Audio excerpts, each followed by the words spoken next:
Thank you, Chairperson. Chairperson, the ACDP shares the view expressed by the committee in its report that while the department appears to be a model department, use of the budget to achieve the policy objective of government. Cancer.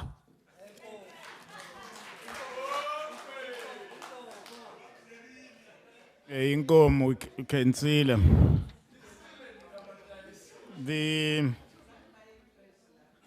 The next speaker was supposed to be Honorable Carter, so I don't see her. I will then go to Honorable Swart.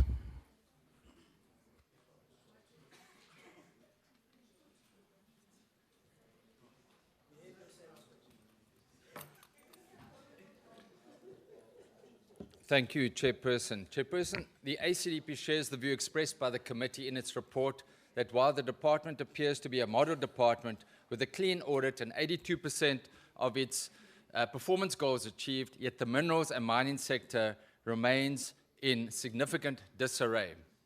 Now, we know that high operating costs and a persistent policy uncertainty has contributed to the decline in investor confidence, and it is shameful that real fixed investment in mining has been stagnant since 2008, and I'm sure, Minister, that is a concern to you as well.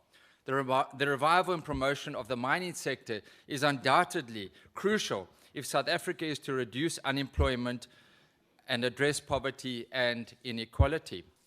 Now, the ACDP is also very welcoming of the fact of the 5 billion rand historic silicosis-mediated class action settlement. When I first came to Parliament, we went to London with an inter-party group to negotiate the PLC matter, and we are grateful now that a South African settlement has been achieved, one of the biggest and most expensive class action settlements relating to past and present mine workers. The challenge is now, of course, to find those mine workers and to ensure that they have those claims. And of course, remember, if a mine worker has died, the claim goes to his beneficiaries as well, and we need to pass that on. Now, one of the reasons I'm participating in this debate is to highlight the information we obtained in the Eskom Inquiry, particularly relating to the coal mining industry. And we are very grateful that this committee has decided on a formal inquiry into the role of former Minister Zwane and others. What we need to ask ourselves is how we as Parliament got into this situation and what steps are being taken. And yes, there's a commission of inquiry, but we as Parliament need to exercise our oversight in this regard and ensure that something like this never happens again.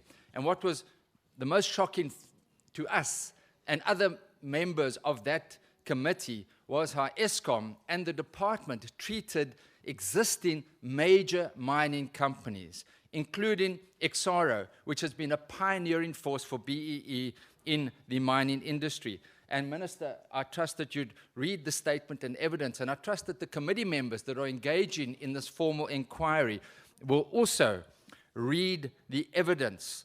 Whilst Eskom and the department was leaning over backwards to accommodate the purchase of Optimum by the Gupta-related Tegeta, Exxaro and other companies were desperate for assistance, wrote to the department, wrote to the minister, tried to have meetings with the then CEO, Brian Molefe, but were totally ignored. Even the National Union of Mine Workers approached the department in an attempt to prevent the closure of the Arnott mine, which was then closed with the loss of 1,500 jobs. That is disgraceful. There's 70 million tons there still. Sorry, 1 minute? Round up, yes. Round up. Lastly, Chair, may I just say the ACDP wishes to extend its sympathies with the families of all miners who have died in the last year. Every life lost is a tragedy. And in the last few minutes, I would also like to say, Minister, whilst I appreciate your sentiment about Palestine, and whilst we are saddened at the loss of life yesterday in Israel on the Gaza border, we are disappointed at the recall of the SA ambassador. This will deprive us as a nation from playing a meaningful mediation role in the Middle East. We need to call on us to work for peace and pray for peace in the Middle East. Pray for the peace of Jerusalem. Ham Israel Chai. I thank you.